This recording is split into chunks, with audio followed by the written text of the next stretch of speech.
First Sip Brew Box is a one-of-a-kind subscription service for craft beer lovers based right here in Pittsburgh. Every month, First Sip will send you a box full of craft beer enthusiast essentials including t-shirts, glassware, and even food. Right now, our friends at First Sip Brew Box have an offer for you. Just sign up for a 3-month subscription and get your 4th month free. Just enter the code HOPUSA when you sign up at firstsipbrewbox.com. That's HOPUSA at checkout to get your 4th month free at firstsipbrewbox.com.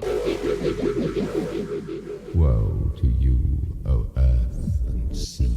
It's the Hop Nation USA Podcast.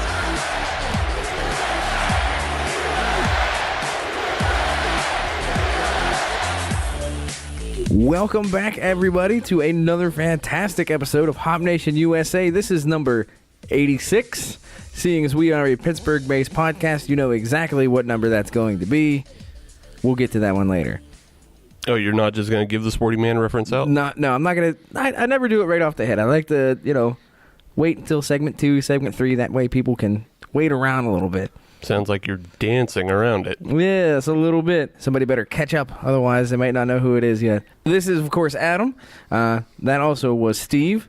Yeah, I'm here. I'm here. He's on the knobs. He's making sure everybody sounds good, except for himself as he has to drink water because he's about to choke on his own phlegm. I don't know what's wrong. I'm a flabby boy today. That's okay. It happens to the best of us. That's okay. So today's episode is a very special episode. I've actually been looking forward to this episode for quite some time. And additionally, Steve has not been looking forward to this episode for quite some time. Boo. So with that in mind, you got a little taste of that last week if you listened to last week's Veterans Day episode where we had our red, white, and blue. And when we were talking about the red, we, of course, had the Distill Flanders Red, a sour beer. So this week, of course, we are going to feature sour beers. Yuck. Yay. I mean, I also teased it at the very end of the episode to let everybody know. Well, there was that, too. That's what we're doing today. So I am very excited for that. And, of course, it's not just me. It's not just Steve. But we also have ourselves a very special guest. She is the queen of the sours. The A number 1, she is the go-to when it comes to the opinions of sours and Berliner Weisses and Flanderses and Lambics and anything else that has tart tastes. Goza. Yes. So, Haley, welcome to the show. Hello, and don't forget fruit-flavored beers because I'm a connoisseur of those as well. So not only that, but if and when we have a cider episode, I know exactly who we are bringing in for that one. So, Haley, welcome to the Hop Nation podcast. Thank you.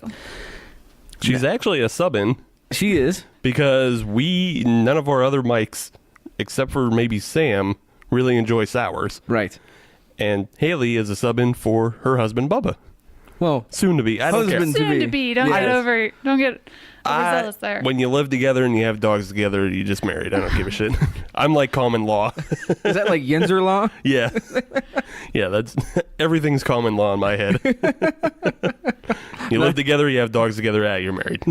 just put the same last name in the phone contacts. That'll be fine. It doesn't matter. The first beer that we have here tonight is the D9 Brewing Company's Defying Gravity number 5. That's the 5th edition. Okay. Bright Side of the Sun. Yes. There was a lot of words. That was a lot of words. Defying Gravity, so is that the series? I assume so, because it's the 5th edition. Right. Okay. Not to be confused with the 5th Dimension, which was a group back in the 60s. Okay. Motown, I think. Okay. Yeah. So, the Bright Side of the Sun, it is a wild sour ale brewed with white chocolate and ginger. Interesting. So, that would have fit in quite well with our ginger episode we had a couple weeks ago. Or our chocolate episode that we had a couple weeks ago as well. So, really, this is just a culmination of all things. All things, because, so the last 3 weeks was ginger, chocolate, and then a sour. Right. This is all things. And since this is a white chocolate, we could have used that in the red, white, and blue episode. Could have. So this is a regular tour de force here. Yeah. This is... it sounds like a mess. It does sound like a mess. It really does. But D9 Brewing, I believe they're out of North Carolina. And this... Kakalaki. Yes. Yes. People say that sometimes. Who are these people? Yeah. Oh, okay. Just Steve. Yeah. All it takes is one. That's right. So I'll give you some numbers. 28 IBUs. ABV, any guesses? You want to go high, you want to go low? I set the line at 7.5. Haley, you going high, you going low? Always low for sours. Steve, you want to go high, you want to go low? The line is 7.5. 6%. You are both wrong. This clocks in at 14% ABV. That's a lot. Wow. So we're going to drink our faces off tonight That's with a this lot. bad boy. This is a first for me. I've never had a chocolate sour. It's always been fruity or just a dry. Never chocolate. So I've never had one either, assuming you don't watch the TV show. Yeah, I've definitely never had this before. I definitely didn't okay this one on the show because it is something I actually might enjoy. None of that is true at all. Speaking of the TV show, feel free to watch Yin's Brewing on mca-tv.org. There's still only one episode on it. Are you serious? Yeah. Oh, we got to talk to Frank. Yeah, we do. Despite we have 6 episodes filmed. Right. Somebody else has to yell at that editor to get the other episodes done. Yeah, whoever that jerk is. Stupid ass editor. So our research department dug a little bit while we were pouring the beers out, and we found out that the Defying Gravity series is actually their series of high ABV beers from D9. So that makes complete sense why this is 14. Yeah, because it's defying the regular low gravity Yes. of Yeah. All right. Now that it's said out loud, it completely makes sense, and I'm kind of Chuckle chortle. Yeah, disappointed in myself for not knowing that in the first place. You should be Sour Boy. Yeah. Wait, is that a band name? I don't know, could be. The Sour Boys? sour boys. If it was, that sounds like one of those old beach bands. Yeah. Yeah. Yeah. Who didn't quite get what the name was supposed to mean? They opened for the Monkees. Yeah. Yeah. Yeah. So, getting to this beer, the Defying Gravity series, number 5, Bright Side of the Sun by D9 out of North Carolina. Taking a look at it, it honestly just looks like a very benign beer. It looks kind of like just a lager. Yeah, that's kind of crazy. It looks almost like a Yingling. I was going to say Yingling. Yep. Yeah. It's clean as hell. Yeah, it's a good-looking beer. For those that don't like sours, it's probably not a great smelling beer. So what I noticed when I smelled it is if you've ever been to the Hershey Chocolate Factory, that kind of aura in there, I kind of smell that. If you like get past the sour notes, I can almost smell that like chocolate. Okay, yeah, I'm picking up on that. Yeah, I smell the chocolate it's too. kind of hidden. It's hidden behind the sharp sour smell, but I can smell it. And is it just me, or does the sour smell almost give a wine smell to it a little bit? It's got notes of wine. Yeah, like a deep Pinot. Yeah. Yeah, like a really dark wine. Yeah, it does kind of smell like that. But I don't know. I don't get as much sharp sour notes. I get them like really quick up front. Okay. But then it's mostly a mellow chocolate smell. It's Are you kinda getting weird. Are you getting any ginger on that? No. I'm not getting any ginger. No ginger. No ginger. Okay. Let's dig in. Yeah. That is a really interesting beer because it has that sourness to it, but then it also kicks right over to the sweetness of the chocolate. There's a very sweet taste to it. Yeah, I'm not really getting the chocolate notes till the very end, like kind of the aftertaste to the beer. Like up front, there's no chocolate. I really like it, I must admit. I don't hate it. Wow. I mean, that is a lot coming from me. That actually is a lot coming from you. That is correct. If this is an IPA and you got that out of me, Right. yeah, that's noteworthy. I mean, I like it because it does taper off. Like Haley said, like you get all that sour up front. It's just almost like the smell. You get all the sour up front, but then it tapers off into a really mellow kind of chocolatey flavor. Very pleasant. Yeah. And I can honestly say I do not taste the 14% that it is. It tastes like maybe a 3% beer, very light. Right, it is. It's a very sneaky beer. Yeah, this is dangerous. I could drink several of these. I could too, and then not go to work the next morning. You think you can drink several of these. You can drink 2 of these and then go for a nap. Yeah, that'd be a good 3-beer lunch. Drink 3 of these and then go home. I don't know that I could drink more than one. I could. Not because of the ABV, but it still is sour enough for me that I would probably get tired. So typically I struggle to drink sour after sour, even though I love sours just because they're so strong and overbearing. But this is one that I actually feel like I could have several and not feel like I needed just to switch it up. Because it kind of switches up in and of itself. It's almost like you get 2 different tastes, 2 different beers in the one. It's a dual threat. Yeah, that sounds like it scales properly for somebody who can't drink any sours. I could drink this one, Right. and then for you two who can't necessarily drink sour after sour, you can drink this one repeatedly. Right. No, this is That scales right. a very utilitarian sour beer. So what do you say we continue to sip on this a little bit? Enjoy it, because I think all three of us are enjoying it. Obviously, Steve is enjoying it to a lesser scale, but that's okay. I'm not making yuck dog face. Then so. I'm calling it a win. What do you say we get in some news and some notes? Yes. Do you want to go first? I have a note and I have a news. I'll tell you what. You do the note, Okay. and then I'll do a news, and then you do a news. Okay.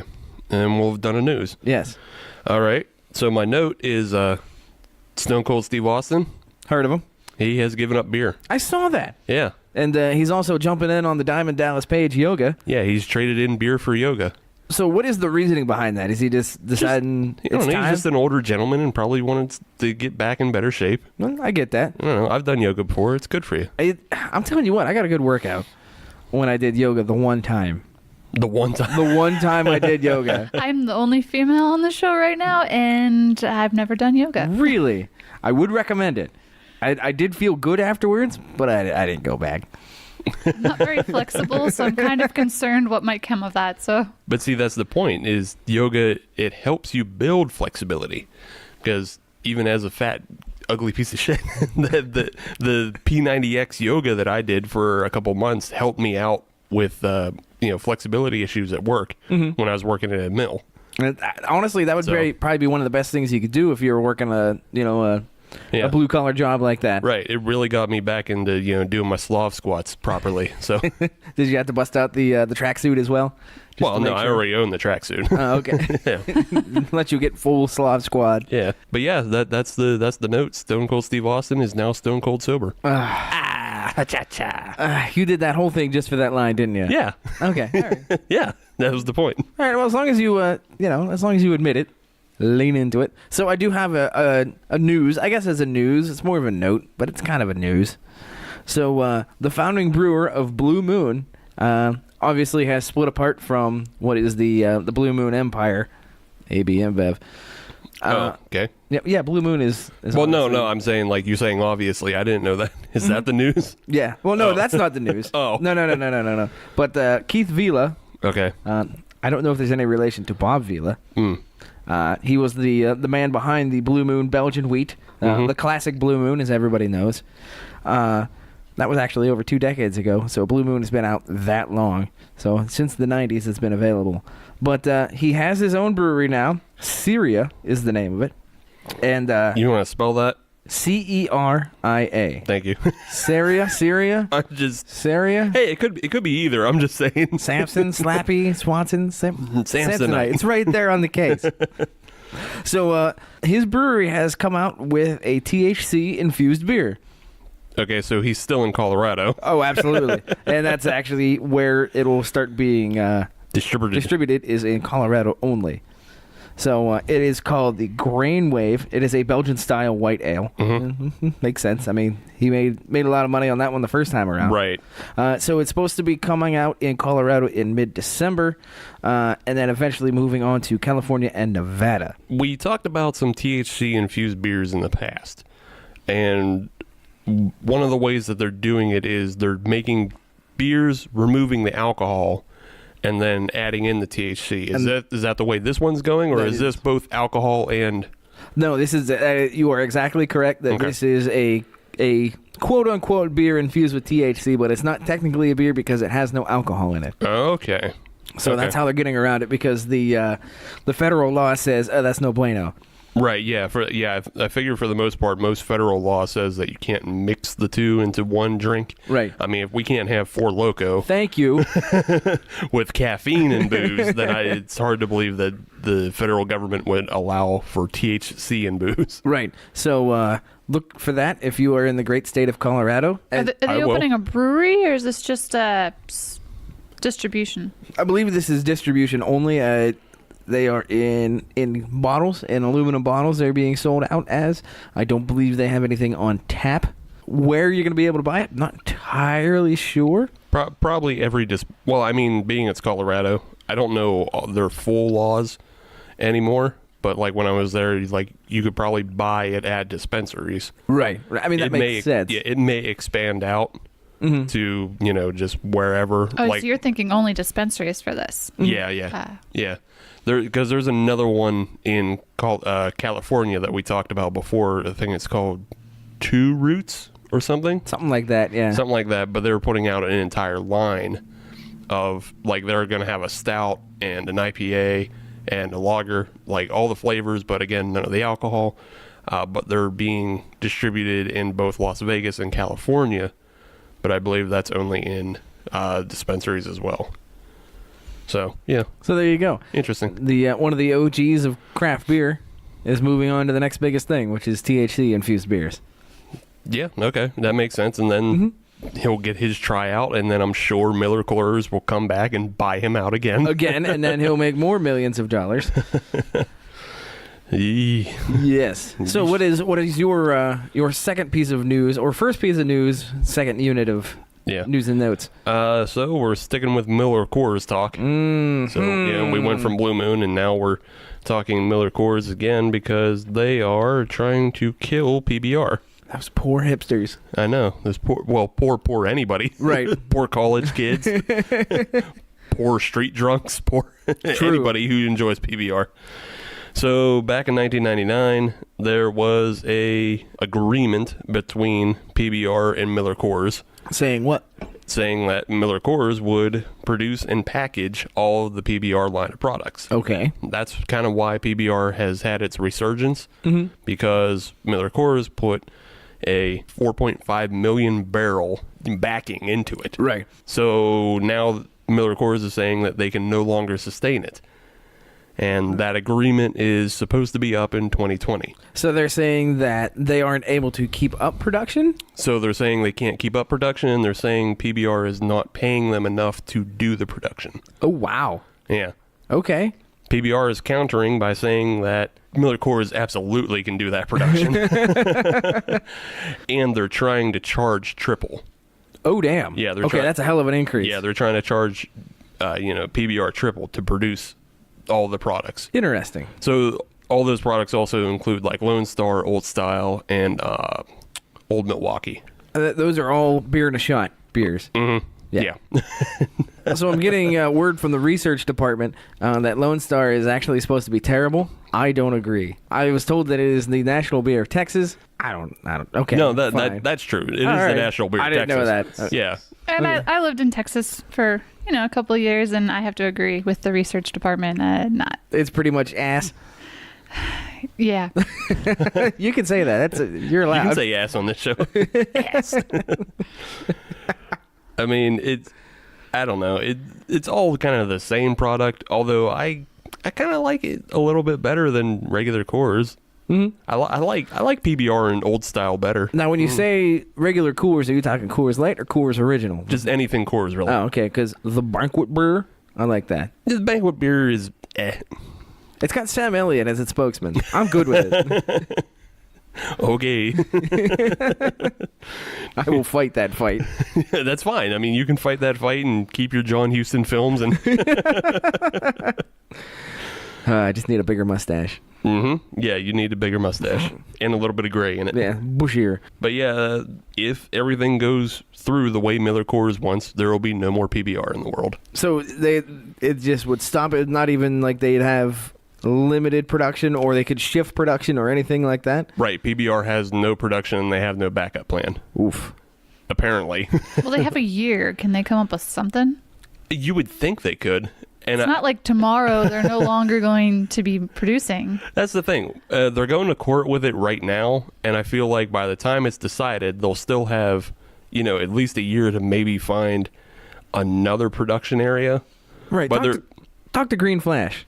Yeah, talk to Green Flash. Talk to. They got extra capacity to go buy the tall grass in Kansas, like.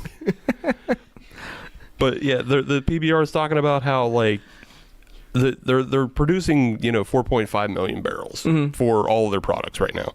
So you think if you like cut it back and some angel investor of some sort of like another craft brewery, maybe Sam Adams or maybe somebody, like that, buying the Tall Grass Brewery Right. can continue it going for a little bit, and then they can rebuild the brand again. And that would be very interesting coming the other way, where if there was an independent brewer that came in and essentially bought out a macro brand and brought it back into the craft brew arena. Mm-hmm.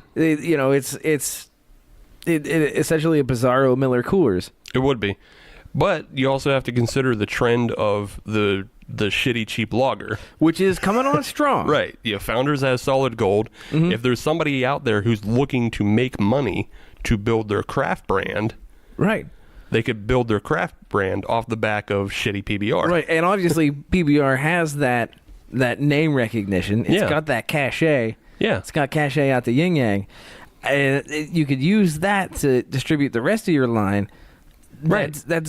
It'd be almost stupid not to if you had that capital and you had that capability. Right. You just have to find the right company that has the money to buy that brand and then implement the production. All right, I think we're going to have to go into the Hop Nation coffers here to see if we can buy up PBR. I think I can buy some PBR right now. No, I meant like the whole thing. Oh. I think collectively we can get, what, $50 together? Sure. 2. $52. Okay. No, just 2. Oh, just 2? Oh, man. Okay, so PBR, get at us. We'll buy you out. We'll save you. Yeah. Give us that recipe. We'll brew it like once every 6 months. Yeah, I got a basement and brewing equipment. We can do this. We can do a whole 5 gallons at a time. That just means it will turn into an artisan beer, which means the price of it will skyrocket. Artisan lagers. Artisan PBR. Pabst Blue Ribbon Artisan. Gross. So, speaking of not gross, there's a D9 5th edition Defying Gravity Bright Side of the Sun. This is a long name. I don't want to say it like that anymore.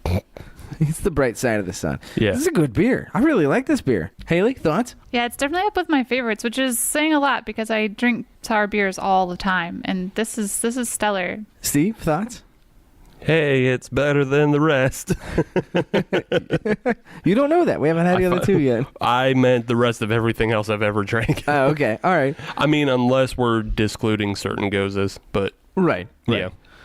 As far as sours go, it's probably one of the best sours I ever had. I can only maybe think of the Strange Roots Relic. That looks good. But it's been a while since I've had that one to compare. Yeah. So I would say probably within the last 2 years, this is the best. Okay.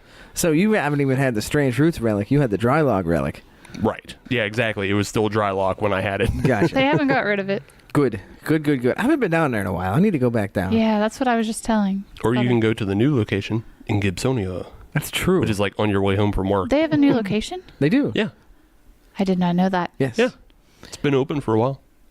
At least I think it's open. It was this summer, this summer they opened up their new facility. Sounds like a good date night. I'll talk to the research department on that one. Okay. Research department doesn't seem impressed. He don't care. So we're gonna take a quick break. We're gonna not get paid. We'll be back with segment 2 with another beer. Haley, the Sour Queen, will give us the next one. We're not sure which one it's gonna be yet. We got actually a lot of them in the fridge, so we'll see which one comes up with. Okay. Bye. Check this out. There's a Seattle company called Devore that enables discovery of new and exciting beers and breweries. Devore gets the best independent beer from literally around the world. Denmark, New Zealand, Belgium, and of course everywhere in the US.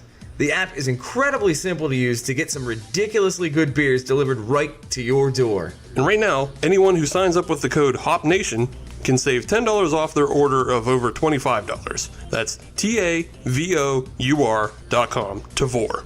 Welcome back, Hop Nation. This is segment 2 of episode 86. I guess I can spoil the surprise. It's the Heinz Ward episode, of course. Yeah, I remember that guy. Yeah, the future Hall of Famer had 1,000 catches, even though his last one went for -1 yards. Yeah, sure. It did. Yeah, no. It did. I But don't he care. did win Dancing on the Stars, with the Stars, for the Stars, Did he? in and about the Stars. Did he? Haley? Sorry, I don't watch it. Okay. Well, you were our best bet for that. Ask the research department. He doesn't let me watch it. I've seen more football games than I have episodes of Dancing with the Stars. So, yeah. As have I. We're talking sours. Haley, Queen of the Sours, it is your turn. Your distinct pleasure, honor, Both. responsibility All things. to introduce the next beer. So what is the next beer that we are having on What- Hop Nation USA podcast? With some responsibility comes a little bit of power to introduce the beer. R.I.P. Stan Lee. Yes. All right. So our next beer is the Black Creek Knowledge is Sour. It's a barrel fermented black sour ale with cherries and vanilla. And as we've done some research before actually coming on, we realized that we could not find the ABVs. It's a secret. So we don't know what ABV is, but it is from Swiftwater Brewing Company in Rochester. New York. New York. Not, In case no one knows. Well, I mean, there's Rochester, Beaver County. Right. That is Somebody- no- Good point. Somebody might think a brand new brewery opened up down there next to JR's. Edgar, when this happened? Oh, you know. The heck goes. Yeah. Things these just pop up now because then millennials, they move into your town, they open a brewery, then they open a candle shop. Goddamn gentrification. I'm sorry, I'm not mad. The only thing I could find as far as ABV, because we all went into the research department Right. for this, is on Tap Hunter. It had 6%. Okay. I don't know. Tap Hunter is a more reliable source than the goose eggs that were up on Beer Advocate and Untapped and Rate Beer and And Instagram right and Twitter. So yeah, So we don't know. we don't know. We'll find out. Yeah, so if we end up passed out drunk on the floor by the end of the segment, we'll know it was pretty high. Yes, and if I'm we gonna don't, need 3. Yeah. Wait, what? I mean, if it's good. free for tasting.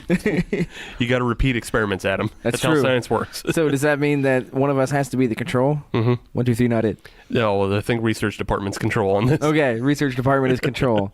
I'm so glad we have. He doesn't even like sours. I'm the control. Why is the control out of control?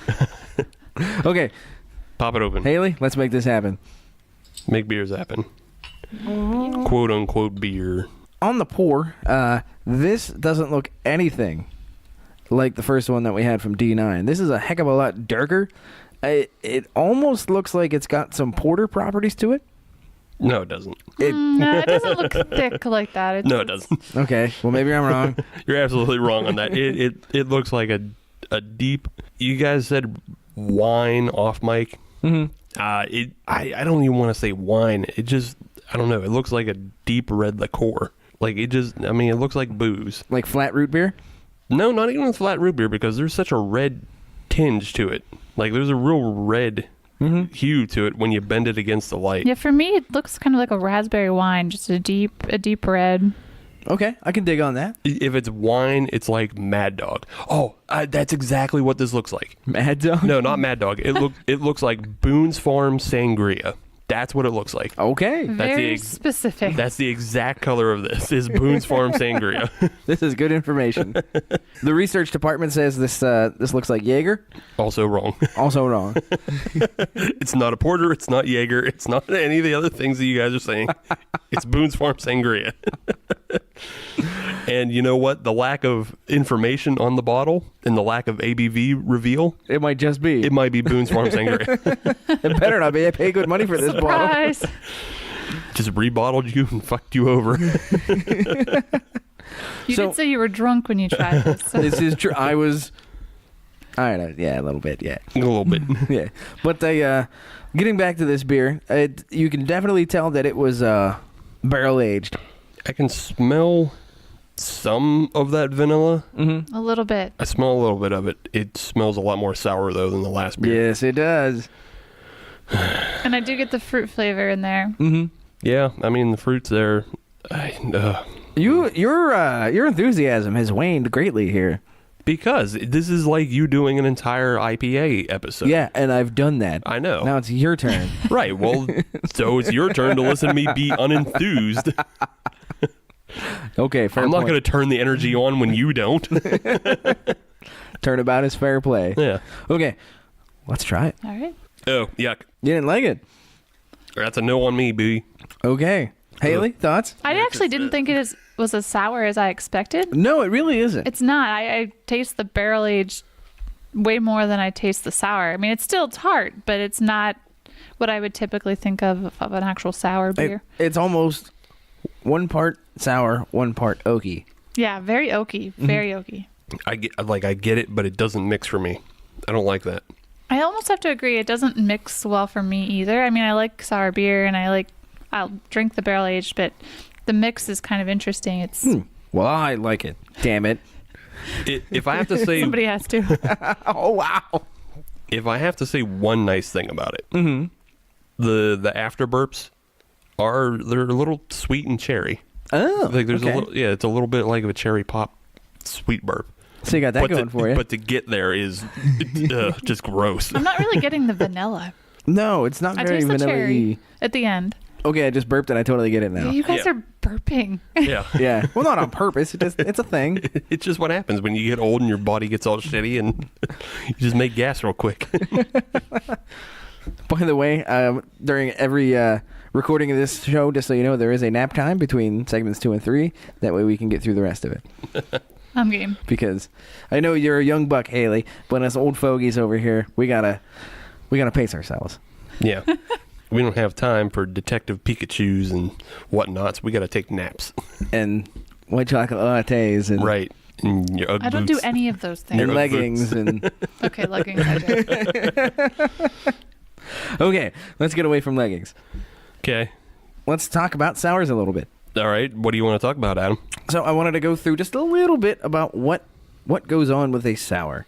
What goes on with a sour? Yes. Okay. How we get there. How we get there. Yes. So the history of a sour? Not necessarily the history, just a little bit of information. Okay, so how a sour Making is of a sour. Yes, and Haley, that's where you're going to come in as well, because you have the most experience when it comes to making sour beers, because you have successfully made sour beers in your home brewing efforts.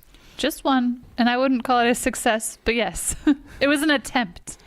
Way Well, to pump yourself up. it's okay to lie to the people, That's right. So but even one attempt is more than Adam and I. So. yes, and part of the reason behind that is due to the labor intenseness that it takes to make a sour beer. So we'll get into that in just a moment. But for sour beers, there are several different styles that you have to worry about when you're getting into the sour category. One of the ones that everybody is getting into now are the gozas. The only ones I like. Yes. I love gozes. Gozas are fantastic. Gozas usually have a bit of a salty flair to them a little bit. It's because salt's in them. Well, yeah, exactly. I'm just saying. Listen, I didn't say it was magic. Well, I mean, you're alluding to it like there's some other reason. There's not. It's because you put salt into it. Right. And if you want to harken back all the way to episode 13, we do a little bit of the history on where the Goza comes from, and it comes from the specific river in Germany that I believe is the Goza River, or it emptied into the Goza area of Germany, and it was a very salty river because a lot of the minerals were pulled off the mountain as the river came down off the mountain. Oh, I just figured it didn't get the same recognition as the Rhine. No. It was just that it's specific area, but then it moved out because people started taking water from the river and transporting it to other towns. Oh, okay. So staying in Germany, if you want to stay in the sour/tart category, the Berliner Weiss, a very popular beer nowadays, is definitely coming on strong. That's another beer that would be in the sour style. Additionally, we have the Lambic. Lambic is usually a very fruity beer. That's all I know about them. Those are usually a lot more sweet. Yes. Yeah, they're usually overbearingly sweet and very fruity. Yeah, Lambics, aka Frambois. Frambois. I love me some framboise, but they are very sweet. Yeah. Those are like a sometimes beer. Yeah, that's one of those beers that you don't drink 2 in a row. You drink one and then you relax for a little bit. So the next one is the Flanders Red. And we actually had one on the show last week. That was the Steel Flanders Red. And that one is actually based off of English porters. Yeah. It is not a German beer like other sours and tart beers are. This one is actually based on the English porter. And it's called the Flanders Red for a very obvious reason. The county of Flanders. And it looks red. There you go. Pretty Both. easy to figure that one out. Both them. Yes, both of them. That's country talk. We also have the American Wild, and there's a brewery here in Pittsburgh that kind of specializes in that arena. We've talked about it. We talked about it earlier in the episode, which was Strange Roots. That is kind of a anything goes. Now I know what it's like. Yeah. So with that, you can use a lot of wild yeast, a lot of wild bacterias found in nature. This is the arena where you're going to find a lot of beers that use ancient bacteria, ancient yeasts that you'll find in an old cabinet. You know, it still has cultures that are still alive. They'll regenerate them, Populate. I mean, populate. Yeah. You just got to feed them, and then, like you said, like out of the cabinet. That's what the basis for the relic was. They found old yeast in a cabinet, and then they just regrew it, and then to a point that it was usable and viable for beer, and then they put that in and gave it a real interesting dry finish, and yeah. Right, and I can say that 3 out of the 4 at this table here really like that beer. Yeah. I don't believe the research department likes it that much. He actually doesn't hate it. He doesn't okay. hate it. So, what was the other one I was going to talk about? I don't know. You talked about the American sour. Yes. Oh, okay. It's called the Oud Brewing. That is actually from Belgium. I don't know much. Yeah, Oud Brewing. Old brun. Yes. Old brown. There you go. Yeah, that's what that translates to. It's an old brown. We actually have one sitting in the fridge from 3 Magnets that we haven't. Oh, you are correct. Yeah. Yes. Yeah, we just haven't done it yet. Yeah. I'm glad that you know my beer fridge better than me. I just know what we get. I just know what we get from Tavor, the good people at Tavor, Yes. where you can order beer online and have it shipped directly to your home. Damn. That was off the cuff. Yeah, That was damn impressive. they already heard the ad for it, so Well, they got to hear it again. So, what makes a sour beer? How are we going to get there? It's very easy. Bacteria. That's how we're going to use it. That's how we're going to get it. And there's one particular bacteria that we like to use. That is the lactobacillus bacteria. And did you know that it's actually a probiotic? See, I'm No. being healthy and drinking. Exactly. So we are being gut healthy. We don't have to eat our poop yogurt today because bacteria. Why didn't they use you instead of Jamie Lee Curtis? I don't know. You eat poop yogurt. So many sponsorships tonight. Hey, fucking do it! You want poop, right? Don't you? Okay, you lost your sponsorship. Worth it. So yes, lactobacillus, that is a probiotic. That is what you would use to be able to get into your sour and tart categories. An interesting fact, I was doing a little bit of research, as one would expect one to do for an entire segment on beer, is the popularity of the sours in the craft beer market. In 2015, it is estimated only 45,000 cases worth of sour beers were sold in America. And I bought 40 of them. You are doing your part. Now, in 2016, that number more than quintupled to 245,000 cases. Huh. So, in 1 year, it jumped up over 200,000 cases. And that was in 2016. And I know for a fact that 2017 and 2018 have been bigger yet. Do you know any reason why it's taking such a turn? I mean, I have my theories, but... Because it's good? Well, I'm not going to go that far. I feel like there's also a lot more on the market than there was 4 years ago.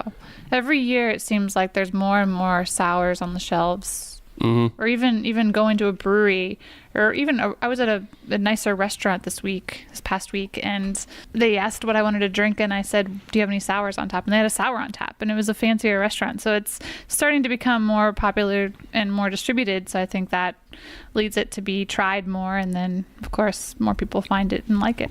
Exposure leads to increased productivity. That's typically how it works.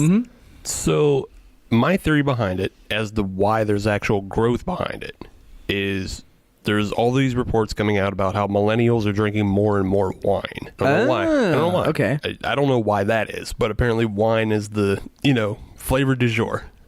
Sours, in a way, because of their fruitiness, have a lot of mimicking, tastes and flavors to wine, but they're also lower in ABV, so you can drink more of them. So that's one thing that I've noticed amongst friends that are wine drinkers. They also tend to enjoy the sour and the tart beers. I would be one of them. Yep. There you go. The number increased again. That's just what made sense to me in my brain. Right. And I mean, people are free to tell me I'm wrong, but it just seems like because wine and sours have that similarity, and again, lambics are, that's a perfect jump between wine and beer. It's sugar wine. Yeah, it's just sugar wine. Right. If you like wine, there's a very fat chance that you don't like a lambic. Right. Yeah. That would definitely be a good bridge beer or a gateway beer. If you're a wine drinker and you don't really like beer, throw them a lambic. Mm-hmm. And then there's also been the trend of the table beer, which is 3 to 4%. Mm-hmm. Which people seem to enjoy as well for whatever reason. You don't have to be so upset about it. I do. It doesn't make sense. Drinking beer with less than 4% doesn't make sense. The research department doesn't take anything less than 10, so that's why I like the research department. He don't like sours and he don't take things under 10. Don't take no guff from nobody. That's right. if one beer doesn't get them drunk, it's not good enough. So getting into the brewing side of things, one of these distinct reasons that sours are not particularly popular with home brewers, and there is a few reasons why. And one of the reasons is that it takes a long time to ferment and condition. Usually it is, instead of weeks, it is measured in months. To have your fermentation vessel sitting there essentially idle, waiting for everything to sour up. Now, this is a question for Haley. With all that time of it sitting around, is there a higher chance of infection? And, you have to watch it more closely as well? Yeah, definitely. We actually had a slight issue because we kind of forgot about it. We let it ferment for 6 months. And by the time we got to about 5 or 6 months, we realized that it had been weeks to, if not a month, before we had checked on it last. And so when we went downstairs where we keep our fermenting buckets and our carboys, and we noticed that the blow off tube had dried up. There was nothing in there. And so we were slightly freaking out, and we were almost tempted to just dump the batch, but we had waited 6 months for this beer to ferment. So we thought, what's the worst can happen? We might just be in the bathroom for a couple of days, but it's already got bacteria in it. So yeah, may as well let it ride. But you do have to keep a really close eye on it, and it's easy to forget about, especially when you have to wait 6 months to a year for it to ferment. It's tough to remember without keeping it somewhere close where you walk by every day. You almost have to just keep it in the kitchen. That way you have to look at it every day. Well, you look at it, you talk to it just like a plant. You having a good day? How you doing? And it also it scares people, I think, probably too, because when we pulled it out, it looked disgusting. Whenever you're brewing sours and you pull it out and you're ready to start bottling, normally when you would bottle a beer, the beer, it might have a little froth at the top, but there's nothing gross. This one looked like we had mold growing on top, and so we weren't sure if it was the lack of us paying attention to it, or if it just was supposed to look like that. But from what research we did, it looked like that's kind of what to expect whenever you're brewing a sour. So don't be alarmed if you're brewing a sour and you find something that looks slightly like mold growing on top. That's supposedly normal, and we didn't get sick off of our beer, so I'm calling it a win. I think general rule, anytime you're brewing anything, really, is there's an expected amount of shit to be on top, but as long as it's not green or black. Yeah. I think ours was on the verge of going black. Right. It was gray. Gray might be okay, but it's just green or black is usually the big warning signs of. And one of the other, I can't say detractors, but one of the other reasons that sour beers are not necessarily as popular with the homebrewing crowd is whenever you make a sour, you have to make sure that you use completely separate equipment from all your other brews. So that doesn't mean that you can have one carboy sitting and sitting and holding your sour beer for 6 or 9 months. You empty it, you clean it, and then you go back. All the equipment that you use for a sour beer is going to touch that beer, and it's going to leave a distinct taste in all of your other beers once you go back to brewing quote-unquote regular beers. So one of the things you should do, which is recommended, is have completely separate equipment. Haley, any additional thoughts on that? No, we did exactly that, and we wrote S's on everything so we wouldn't get them mixed up, just S's for for fear of snakes. that. Yeah. So yes, we did that. We ended up having to buy a couple extra pieces of equipment just because we weren't expecting that everything would be contaminated. But yeah, anything that comes in contact with the beer, they suggest you get new. And I think I remember that like glass or things that didn't have like that weren't porous, you were able to reuse if you cleaned them properly. I think that was something I remember reading. But anything like plastic, which is what a lot of your carboys are porous, and you can't reuse those with anything other than making sours. So you are able to reuse the bottles, assuming that you're not, kegging it or anything like that. Yeah, bottles or like the hydrometer. Okay. And I guess if you were used to glass carboy, that'd be risky, but you might even be able to do that. I say just using a glass carboy in general is risky business. Right. Yeah. Yeah, that's just risky to blow up. Right. Yeah, that makes sense though, like if it's not porous.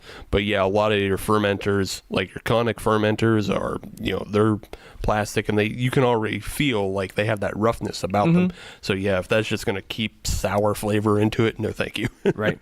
So, Haley, any additional thoughts on the home brewing side of things? Anything people should look out for? Anything people should try?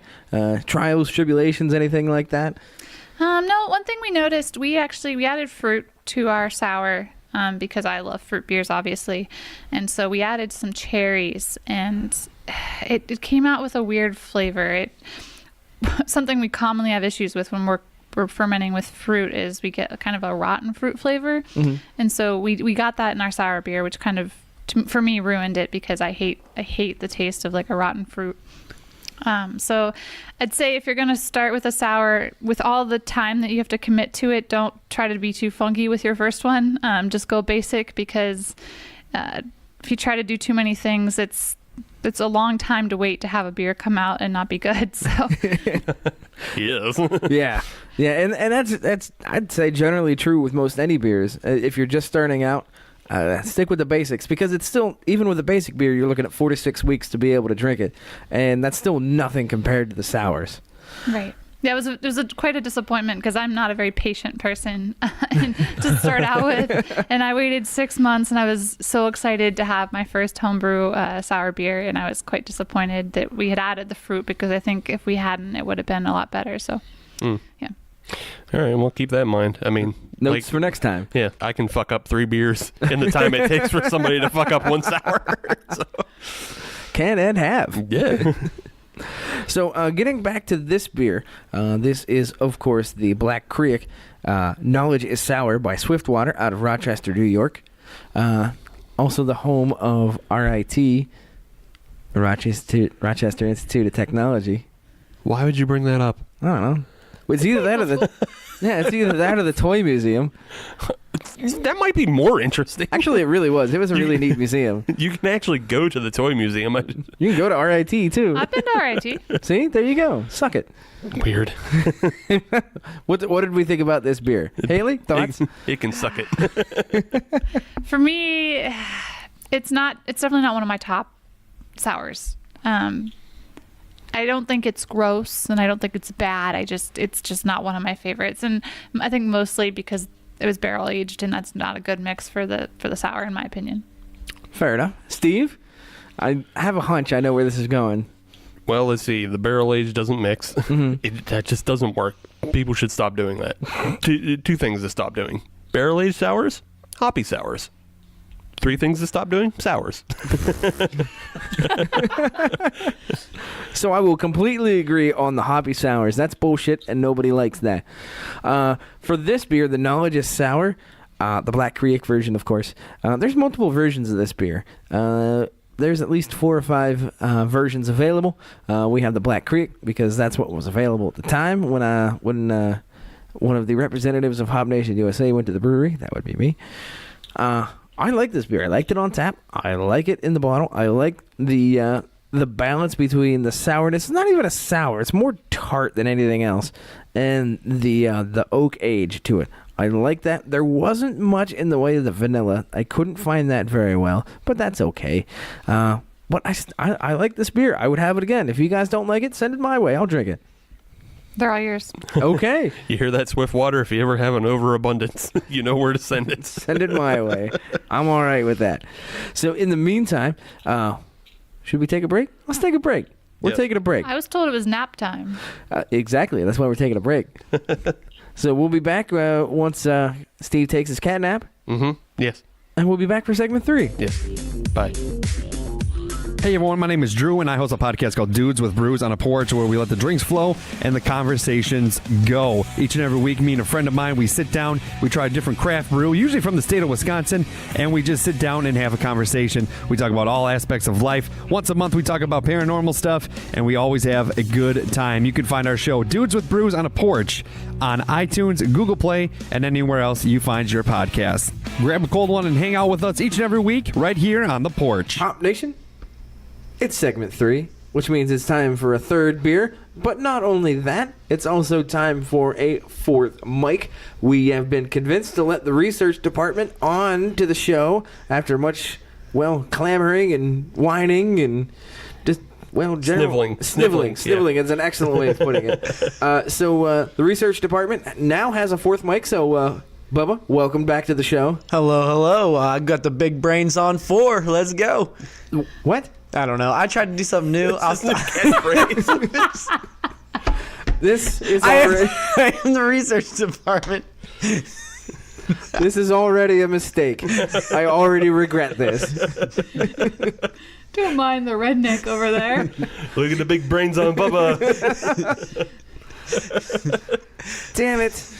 Hey, AJ. No good deed goes unpunished. You know Easy that? peasy. Yeah, sure. All right. So we've had 2 sour beers. It's time for a third one. So, Steve, you're bringing the ruckus with this one, I think. And I'm very curious as to what it is.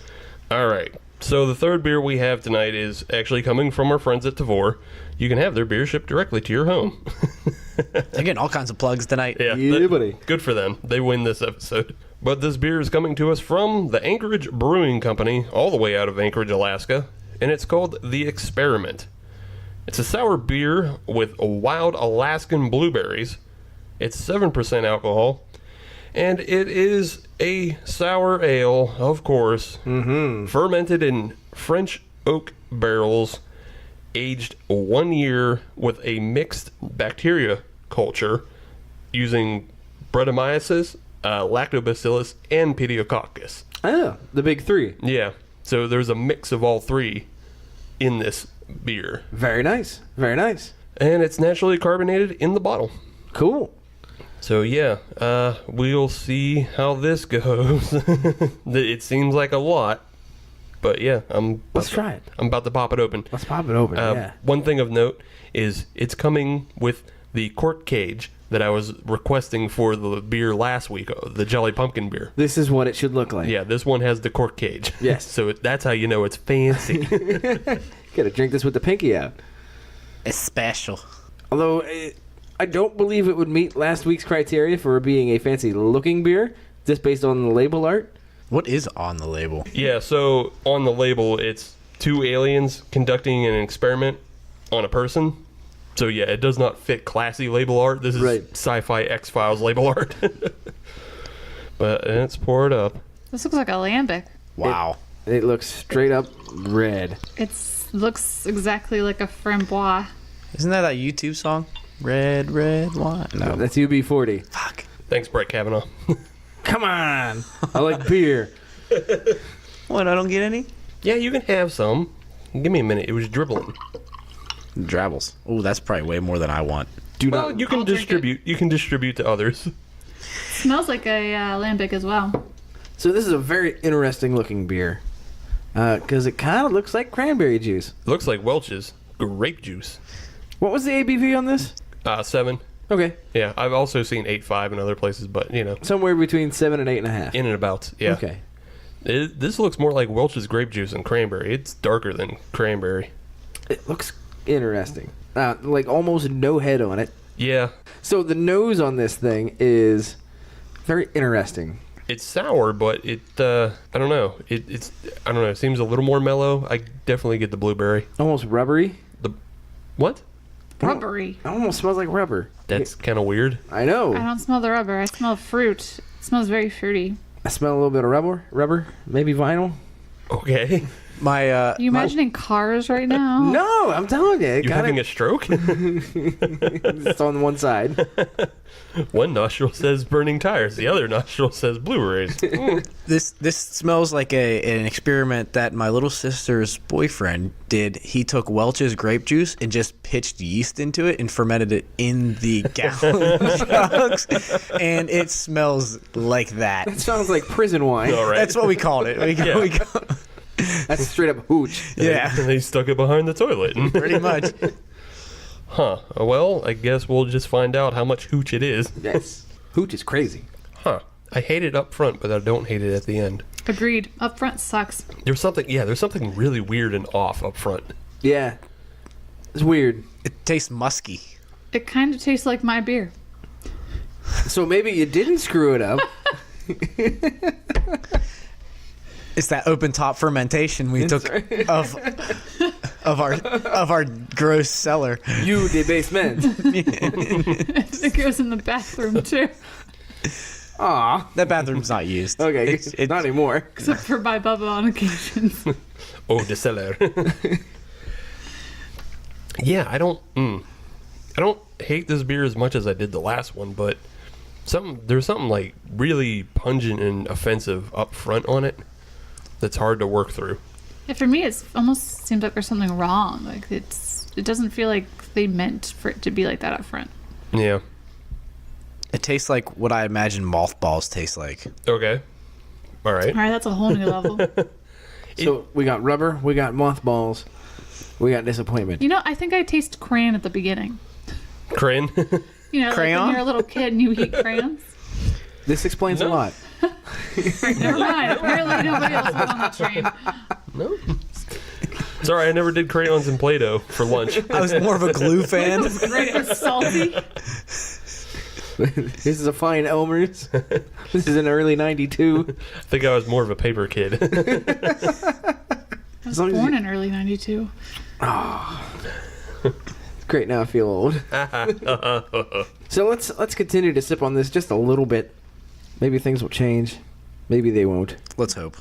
I'm actually hating it less and less the more I drink it. See? Things are happening, Bubba. Good things.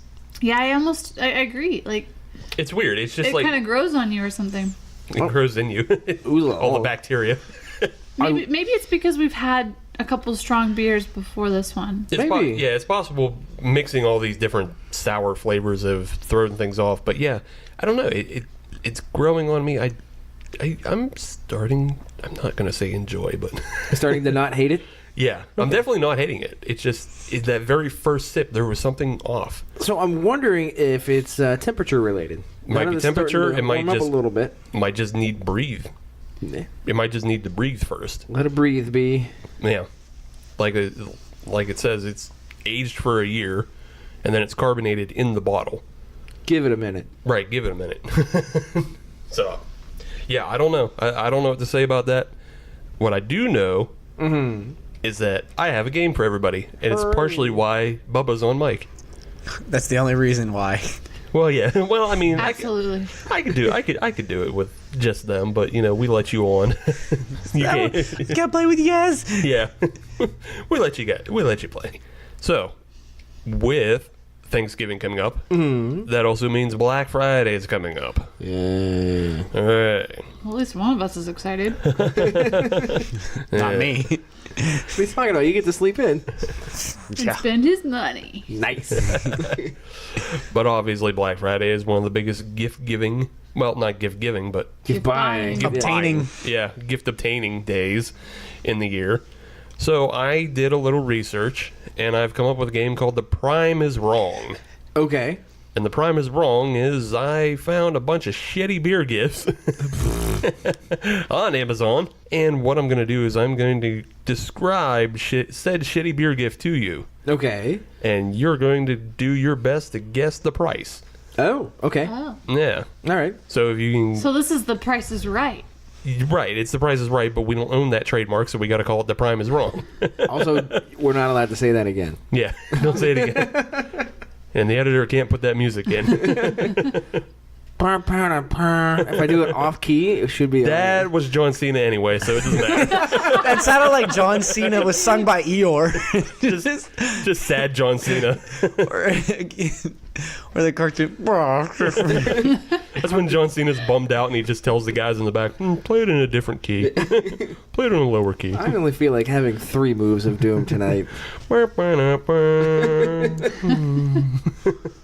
But yeah, so we're going to go around the table, and I'm not going to keep math on this. We'll just see if you do well or do bad. Okay. If you go over, obviously you lose. Price is Right rules are, Yeah. I'm sorry, Prime is Wrong rules are There you go. obviously in effect. Yeah, Prime is Wrong rules are in effect. So if you go over, you lose out on your point. Okay. And we're going to have a showcase showdown in the end. Okay. So who wants to go first? I'll go first. Okay. Screw all y'all. Adam's volunteered, and we're just going to go around the table. That makes sense. Let's go. All right, Adam. The first item up for bids Okay. is the Creative Craft House Wood Brain Teaser. And what this is it's a puzzle box for your beer bottle. What? A single beer bottle. Why would you do that? It is a wood crafted, it's quite obviously a gag gift, and it's a wood puzzle box that encases one single bottle of beer and then forces you to figure out the puzzle before you can open it and enjoy the beer. Oh, that's bullshit. Yes, it's put together of handcrafted wood and rope and knobs. If you've ever seen any of those goofy ass brain teaser puzzles. I will say that the price of that is $24. $24? $24. And you've gone over. Okay. $21.95. I just missed it. So it's still an expensive piece of shit. Yeah, that's unnecessary. For a gag gift that you'll use once and then that person will re-gift. And it becomes a cursed object within a family and friends circle. Right. Because it keeps getting moved about for a single bottle of beer. It's like those necklaces on the Brady Bunch. Yeah. Exactly. And you pick up in Hawaii. So I have 0 points right now. Yes, you lost your point on that one. Man, okay. Bummer. All right, Haley, we're going to you next. The next product up for bids is the Nostalgia Homecraft Kegerator. Now, the This doesn't kegerator sound half bad. doesn't sound half bad, except for it's listed as a growler pourer. So it pours growlers, so you would assume. Except for it comes with a 5-liter mini keg that hooks up to it. And if you do the math on that, most growlers are 64 ounces, whereas this is 169 ounces. In order to fill this growler keg, you either have to be a home brewer or you have to pay a shitload out the nose at your local brewery, assuming they're willing to fill 169 ounces. It does come with thermoelectric cooling and an LED temperature gauge that's cooling up to 36 degrees. And it comes with 3 CO2 cartridges and a cleaning kit. And it's said to keep beer fresh for up to 30 days. Apparently you can hook up other mini kegs like the Bell's Oberon or a Heineken, I assume, but why? A solid question. Yeah. What are you willing to pay for the Nostalgia Homecraft Kegerator 5-liter growler system? I wouldn't call this me willing to pay, but I'm gonna say $85. $85. The Nostalgia Homecraft Kegerator is $129.99. Wow. Okay. So Haley comes under the price point, but she's still got like a bit of a big difference between prices. Right. Yeah. About, $40 to $50 in price difference there. That is a ridiculous amount of money for that. Yes. That's a ridiculous amount of money for something that isn't that great, and you could probably build your own kegerator for cheaper. Right. Yeah. A full kegerator. A full kegerator. Yeah, exactly. A full kegerator in which you could put 6 stools or full kegs or anything. You're not limited to this tabletop system. All right. Number 4, research department. All right. Jamie, pull that up. Your item is the King Gambrinus bobblehead. Who's that? All right, so for a little background for you to keep your mind thinking about what the hell this is, King Gamernus was a medieval legend. He's known basically as a mythical folk hero. He's not a real person per se, but he is known as the King of Beer or the King of Lagers. The bobblehead itself, though, is based off of a statue that was commissioned for the Pabst Brewing Company in 1967 and sat at their brewery till the 90s when they moved their brewery, but it actually returned in 2011 to the Milwaukee's Best Place Tavern, and that's what it's based off of. Only 500 of these bobbleheads were made. It's a mini replica. It's a mini replica of a statue that sits. How big is this original statue? Whoa, Like a we didn't statue. get questions. Yeah, what the hell, man? Okay. Yeah. It's a statue. The original statue is a statue, but you're bidding on a Prime is bobblehead. right does not allow questions. Yeah. Yeah. When has anybody ever asked Drew Carey, what kind of parts are in that? What's the dimensions on that bad boy? How much gold is used in that cell phone? I'm gonna need some numbers, Drew. 500 piece limited edition bobblehead of a statue for, a replica statue sitting in the back of a tavern in Milwaukee. Seeing as like just about every bobblehead I've ever gotten was free, Right? I'm gonna go with Pirates spoiled you that way, so $101. $101. Wow. It's a lot for a bobblehead. That's a bit much. That's also way over. I thought maybe because there's only 500 made that there would be 501 people that really want these, and I was the one on the outside. No, I don't think a lot of people would want this. It was $45. Oh, Yeah. There was only one left on the Amazon site when I checked it. So, yeah. brand new out the box. Brand new out the box. I still think $45 is way too much for a replica of a statue that I had to do a lot of research on. That's fair. Yeah. Especially as you also mentioned, we mostly get our bobbleheads for free.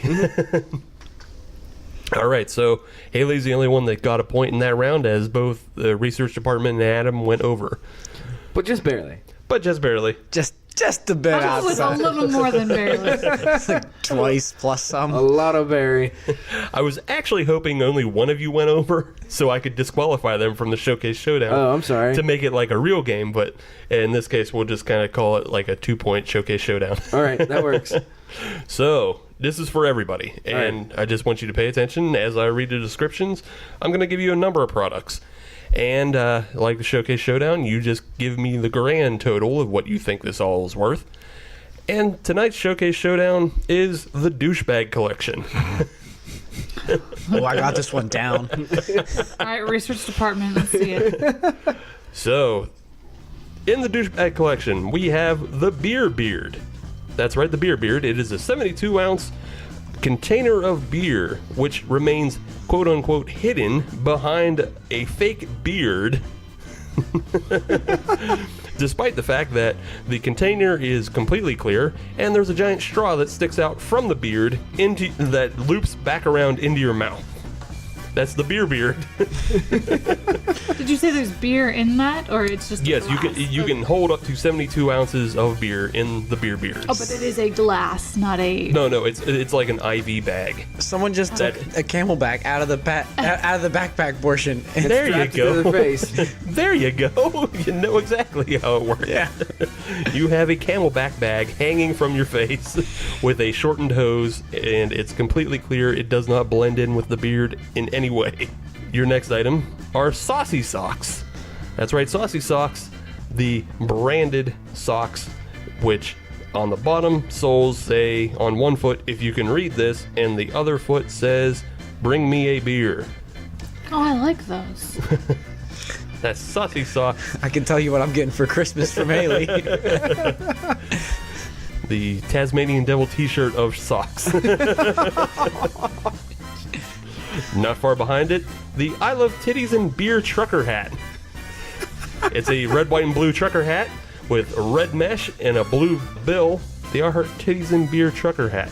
And our final piece of the douchebag collection tonight is the Great Gadgets Classic Beer Holster.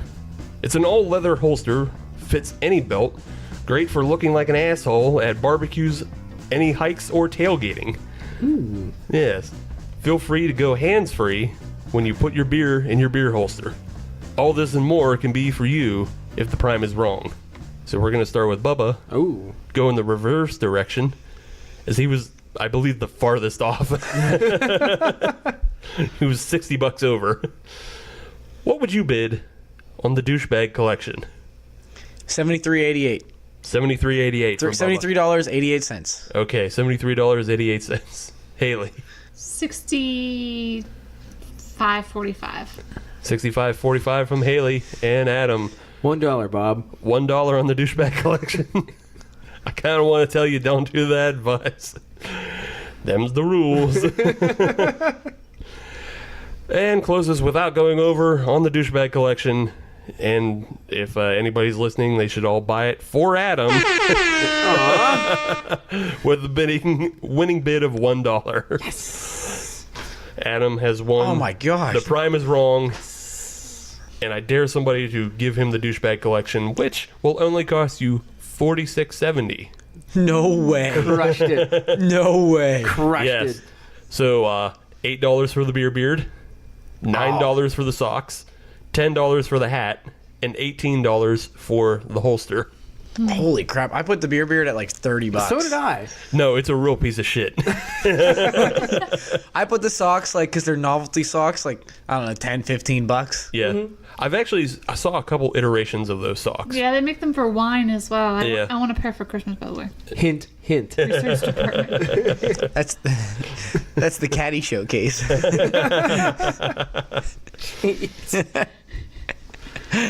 I'll talk to you about this later. Enjoy your walk home. Adam, can you give me a ride home? No, sorry. Oh, No, damn it. he's been having 14% sours. That's right. Can't drive. It's all right. If you come downstairs and I'm pantsless in your living room tomorrow, just drive me to work. We're going to have a stern talking to. You can yell at me the whole way to work. As long as you drop me off. I don't want to talk about this anymore. This is getting weird. That's fine. Yeah, so all of those kind of awful products are available on Amazon Prime for your gift-giving holiday. Less than a U.S. grant. Yeah. The most expensive one was about that $130 kegerator. Yeah. You can do better for cheaper, though, I believe. Yeah. Yeah. And it will. Yeah. We can get back to the experiment by Anchorage Brewing. It's interesting. I'll admit I had higher expectations for this one. I was really looking forward to this one, and I didn't particularly like it. I didn't like the taste. I didn't like the smell. I like the look of it. It looks very nice. It's kind of like the Bob Seger box set. The box is nice. But beyond that, I don't know. It didn't do anything for me. That's all. See, I liked the smell, but I agree on the taste. I was expecting a lot more out of this one. Strange. I think I liked it more than the two of you. That is strange. What is this bizarro world? Yeah, I don't know. It's Bizarro World. I don't know. It was a lot more mellow on the sour flavor, I think. And it had enough blueberry flavor. Like I said, though, it did have that really strange upfront punch that didn't make any sense to me. I don't know. Maybe there's a freshness thing with it, or it needs something else to go along with it. But it kind of worked for me in the end. I kind of liked it. So, Bubba, what are your thoughts on the experiment? I thought it was funky in the beginning.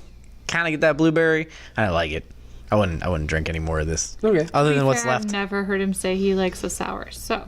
Setting that precedent. Sticking to my guns. Okay. They stink and I hate them. All right. Well, let's go to Bubba first on the podium. I wonder where he's going to put his beer. But Bubba has been tasting along with us, even though. All right. Well, the first beer, the bright side of the sun, Yeah. is getting bronze. That was just a punch in the teeth. Too soury. Too sorry. Too soury. I took like 2 sips and I handed it off to Haley. The rest of mine to Haley because it just not for me. Silver medal, by default, is going to be this Anchorage Brewing, and then it was funky. It didn't You got some of that blueberry, but it was weird. And then I'm gonna give the gold medal to the Black Creek because I knew the least about it, and it was the least offensive, in my opinion. So it was basically a war of attrition for you. Yeah, honestly, they could all get bronze, and I would not, and would not lose sleep. They could all take a egg, put it in their shoe, and beat it. I'll go next because my opinion matters second least. I'm differing from Bubba though. I am gonna put that Black Creek in bronze. None of that works for me. Like too sour and the mix of the barrel. Neither of that works. No, thank you. Bleh. Yucky.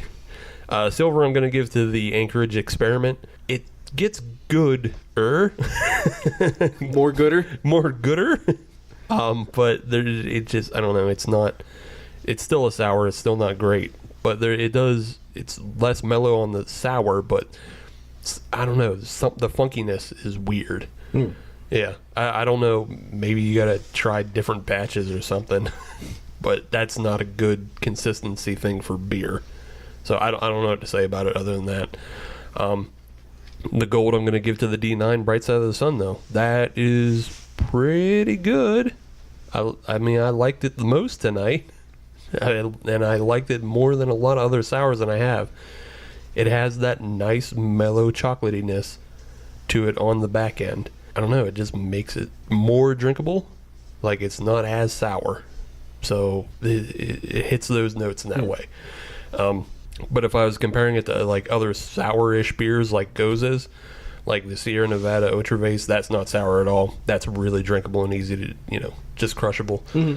And then the Abita to Goza is like, that's another Goza beer, but is such a sweet flavor to it that it doesn't even compare. Like, it blows the D9 out of water if I'm comparing my sour beers.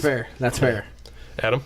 So for me, once again, I'm going to differentiate from everybody else here. The bronze medal position is going to go to the Anchorage Brewing Experiment. I really didn't like this beer, and I think the biggest disappointment was the fact that I really wanted to like this beer. I thought it on the surface, it looked like a good combination of processes and ingredients and things like that. I like sour beers. I like blueberries. I like oak-aged things. But it just didn't work. It looked nice. That was about the only draw for me. That was it. In the silver medal position, I'm going to go to the Swiftwater Black Creek. Knowledge is sour. I like that beer. It's a good taste, a good flavor, good smell. I liked it. I would have maybe another one. I obviously wouldn't down a 6-pack in a session. I don't believe it's that type of beer anyway, so that kind of solves that problem. But in the gold medal position, I got to go with the D9. I had to go with the Bright Side of the Sun.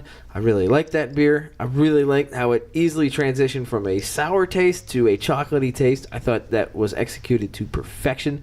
That is definitely the gold medal beer, and that is the one I would have again and again if I had the three of these lined up in front of me.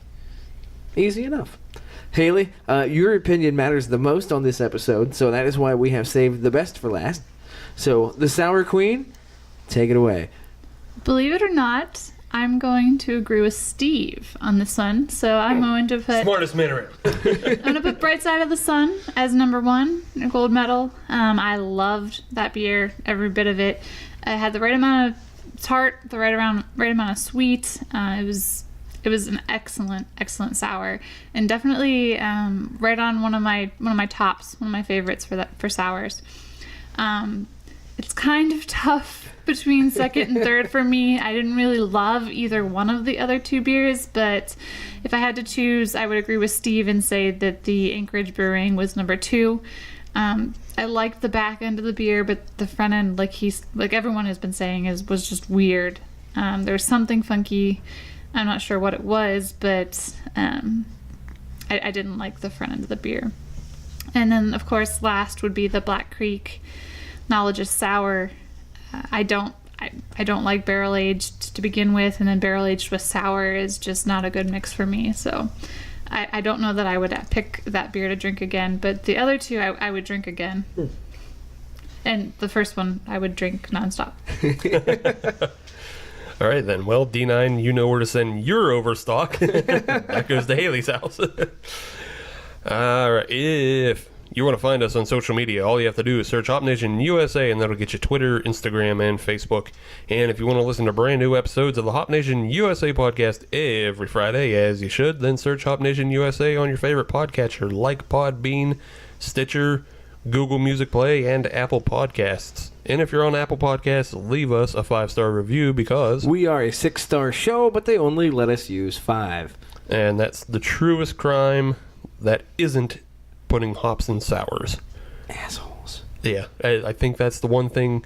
I don't know if you remember this real quick, Adam, but remember back in the day in the 90s that there was that kind of crossover episode where G.I. Joe and Cobra came together to fight some drug dealer? Yeah. It was an after-school special? Yeah. Oh, yeah. I feel like that's us in regards to sour hop. Right. Yeah, you hate hoppy, I hate sour. I'm Cobra, you're G.I. Joe. We come together to fight that garbage. That's badass. I'm Cobra. No, I'm Cobra, you're G.I. Joe. You know what? I'll still take G.I. Joe. Yeah. It's good either way. You're way more of a Duke than I. Considering how much I hide, I'm very much Cobra Commander. Fair point. Fair point. All right, well, that's about it for the show. You can check out everything on the hopnationusa.com. And you can email us things at hopnationusa@gmail.com. If there's something you want us to try, a brewery, a style, any combination thereof, any sort of theme you want us to take a look at, let us know. We'll check it out. Indeed. Yes. I would like to thank Haley for coming on the show today. Yeah, thank you for having me. This is fun, and I will always be down to try sours with you. So Awesome. So we're going to have another sour episode. We don't have to, but if we do. And obviously, whenever we get into the cider episode, seeing as you are also the cider queen, we'll have to have you on as well. Bubba, you can come too. That's fine. I don't like ciders either, so I'll just poo-poo on that parade too. See, I dig sour ciders. So, yeah. So you are definitely in the minority on that one. So you will be back on research department for that episode. That's right. That's okay. Thank you for joining. We'll see you next week. 87. That's special episode. It We're not going to be here for per se, but we're still going to have content. Yeah. Just gonna have some mumps. Yeah. Wait, mumps? Well, 87 got mumps last year, 2 years ago, 3 years ago. Oh, shit. Good call. Yes. Good call. Good call. All right. Hop Nation, we'll see you next week.